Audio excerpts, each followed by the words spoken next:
Assalamualaikum warahmatullahi wabarakatuh. Kita ketemu lagi di channel Aldo Bako dan di sesi kali ini kita bakal bahas pertanyaan yang udah masuk ke kolom komentar sama yang langsung via WhatsApp ya. Jadi hari ini kita bakal bahas satu-satu pertanyaan yang kemarin udah masuk dan sekarang udah kita catat ya. Nah, tentunya ini tentang bisnis tembakau. Nah, itu ya. Jadi untuk pertanyaannya kita langsung aja.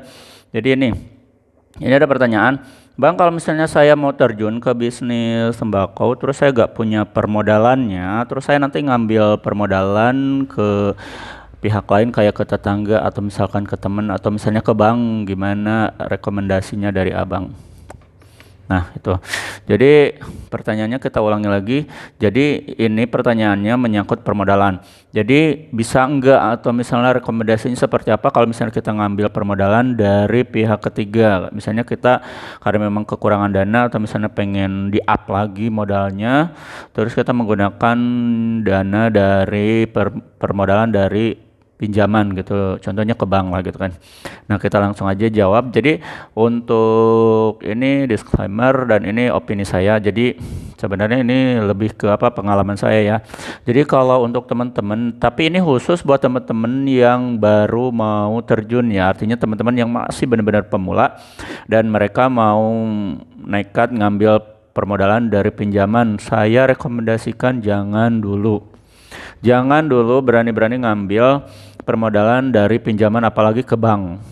Nah, jadi saya bakal jelaskan kenapa alasannya kok gak boleh dulu pakai modal yang ngambil dari pihak luar. Karena satu alasannya yaitu teman-teman satu belum mengetahui produknya. Produk yang teman-teman kuasai itu belum banyak dan tentunya teman-teman masih dalam proses masa belajar. Belajar ibaratnya tuh mengetahui produknya itu seperti apa, rasanya apa aja, namanya apa aja kan teman-teman itu harus dikuasai dulu. Dan itu untuk yang pemula itu butuh waktu untuk mengetahuinya atau mempelajarinya. Kedua, selanjutnya itu teman-teman belum mengetahui pangsa pasar atau target pasarnya. Target market teman-teman kalau misalkan mau saya jelasin, sebenarnya kalau target marketnya ini benar-benar luas. Jadi bayangin aja dari satu rumah ada nggak yang nggak ngonsumsi produk ini? Pasti nggak ada yang namanya itu nggak ngonsumsi. Pasti paling diibaratkan dalam satu rumah satu orang dua orang mungkin nggak ngonsumsi, tapi rata-rata per rumah pasti ngonsumsi yang namanya produk ini. Dan saya yakin jika dikalkulatifkan ke apa misalnya satu wilayah, satu kampung, satu desa, satu kecamatan itu pasti luas banget. Apalagi ini cakupannya kalau produk kita itu udah nyebar, udah didistribusi ke seluruh Indonesia. Ini cakupannya luas banget. Jadi intinya kalau untuk dari pangsa pasar atau target marketnya itu benar-benar luas. Tapi beda lagi masalahnya kalau untuk yang pemula. Jadi ini kalau diterapkan ke lapangan itu bakalan beda lagi kalau untuk yang pemula karena yang pemula biasanya belum tahu dulu target marketnya. Biasanya mereka itu ini harus dijual ke siapa. Nah, itu kan makanya fungsi sebenarnya dari tugas utama dari pemula itu yaitu mencari dulu atau survei dulu ini kira-kira produk kita yang mau beli itu siapa aja. Nah, itu perlu disurvei seminggu 2 minggu atau mungkin 1 bulan ya maksimal. Nah, dicari dulu teman-teman, dipromosikan dulu siapa yang mau apa produk kita, itu harusnya seperti itu. Dan ketika teman-teman menggunakan permodalan dari pihak luar, sementara usaha teman-teman belum jalan, target marketnya belum kelihatan, siapa pembelinya, belum stabil lah ibaratnya, langsung aja teman-teman ngambil untuk apa permodalan yang gede apalagi gitu kan dari bank. Nah, itu bakal ngeganggu banget sama nanti perkembangan bisnis teman-teman. Nah, kenapa? Karena yaitu teman-teman ibaratnya tuh modal udah keluar banyak, sementara profit belum kelihatan. Ini per bulannya berapa, seminggunya berapa, dapat berapa belum kelihatan. Ketika belum kelihatan, nah sementara tiap bulan teman-teman harus mungkin bayar itu namanya tuh cicilan. Nah, di sini mungkin bakal ada titik berat lebih ke bagian itu cicilan, sementara pemasukan sama pengeluaran itu masih kalau diibaratkan itu bakal gede pengeluaran karena nanti ada cicilan yang harus dibayar. Nah, itu seperti itu kenapa alasannya gak boleh pakai dana dari pinjaman dulu. Nah, mungkin kalau misalnya pinjam ke orang tua gimana ya, mungkin bisa-bisa aja gitu kan. Apa kalau misalkan nggak ada jeda waktu yang harus dibayar tuh kapan? Misalkan kalau misalkan ke bank kan kita biasanya tuh ada cicilan dan cicilannya tuh per bulannya itu per tanggal berapa itu harus kita bayar. Nah, itu kalau misalkan menyangkut ke usaha kita, nah usaha abang kan misalnya usaha teman-teman itu belum lancar ibaratnya, belum ketahui nih konsumennya tuh belum stabil dan pemasukan intinya belum stabil dan ketika pemasukan belum stabil sementara di sisi lain pengeluaran untuk cicilan harus terus ditunaikan dan itu pasti bakal ngeganggu banget. Ya, dan gak bakalan membuat si bisnis teman-teman tuh nyaman. Beda lagi kalau misalkan ya untuk teman-teman yang udah advance, misalnya udah banyak sekali relasinya, konsumennya itu beda lagi. Dan intinya tuh teman-teman yang udah punya ikatnya tuh stabil nih, pengeluarannya itu berapa, terus pemasukannya per bulan udah kelihatan stabil. Nah, itu teman-teman mungkin boleh aja ngambil perminjaman dari pihak luar gitu. Tapi untuk saya sendiri, saya lebih menganjurkan itu jangan pakai modal pinjam ke bank.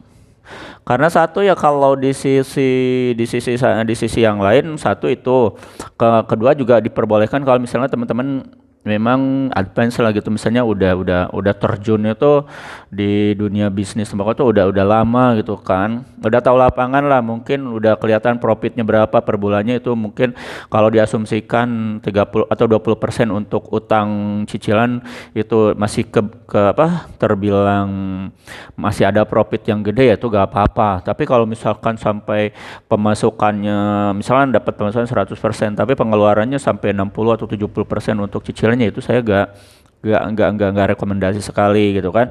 Terus di sisi lain yaitu kita menginginkan usaha ini berkah. Nah, di sisi lain itu kalau misalnya dari sudut pandang agama itu memang kalau untuk perminjaman seperti ke bank itu biasanya ada bunga.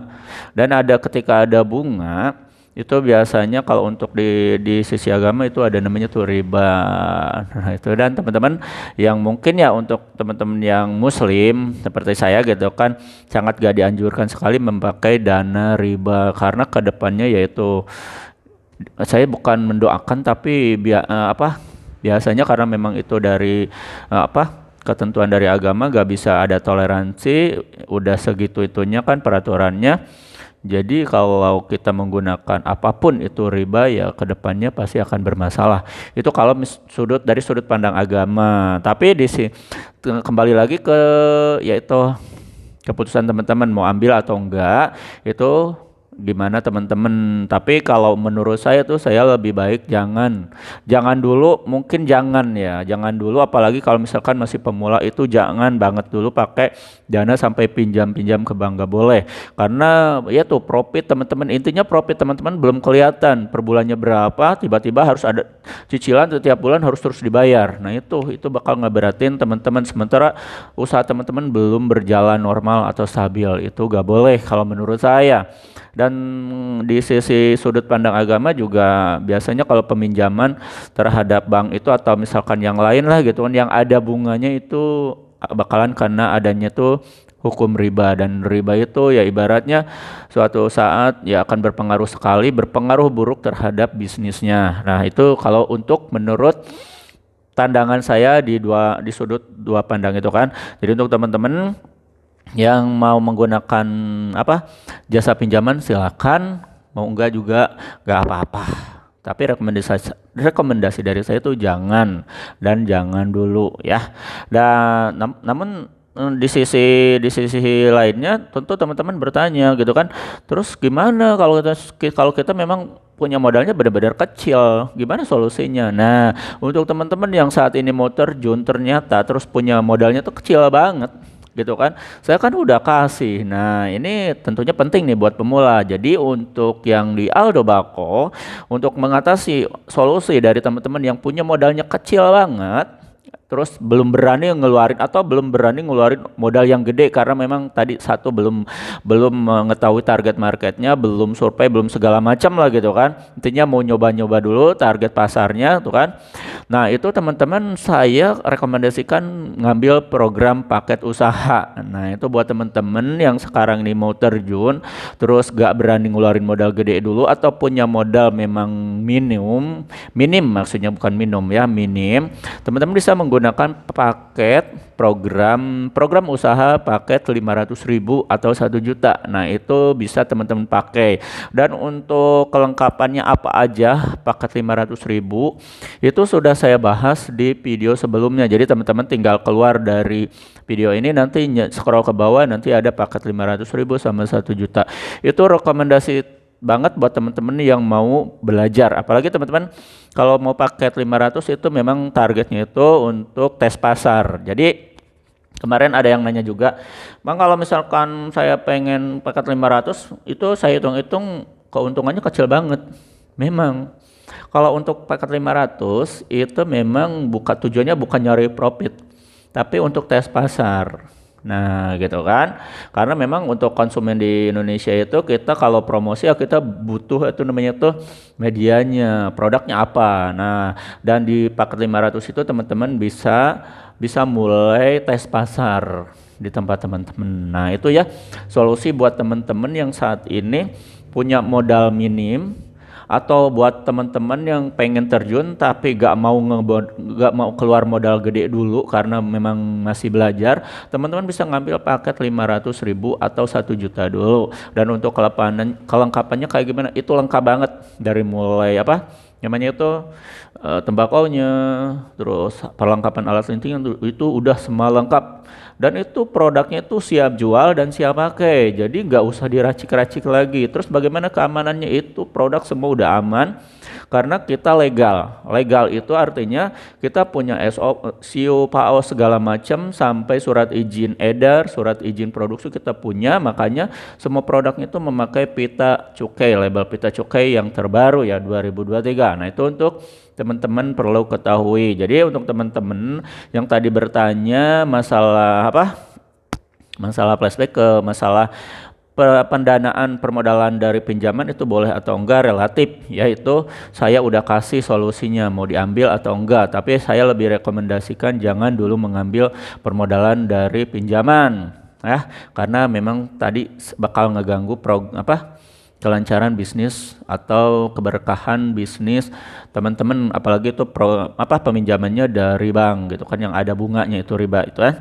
Dan untuk kalau misalnya ke orang tua ya mungkin bisa ya ke kakak atau semacamnya yang nggak ada bunga-bunganya itu oke aja gitu kan. Nah, terus jadi untuk solusinya juga udah saya kasih. Jadi buat teman-teman yang itu tinggal ngambil paket yang 500 atau 1 juta gitu aja ya teman-teman ya. Untuk sedikit informasi buat teman-teman yang saat ini lagi bingung tentang permodalan sama mau terjun tapi modalnya kita harus ngeluarin berapa, sama produk-produknya itu apa aja, nanti teman-teman tinggal scroll ke bawah, video-video saya nanti sudah ada, udah lengkap, teman tinggal dipelajari satu-satu ya teman-teman ya. Gitu aja, ketemu di sesi selanjutnya. Wassalamualaikum warahmatullahi wabarakatuh.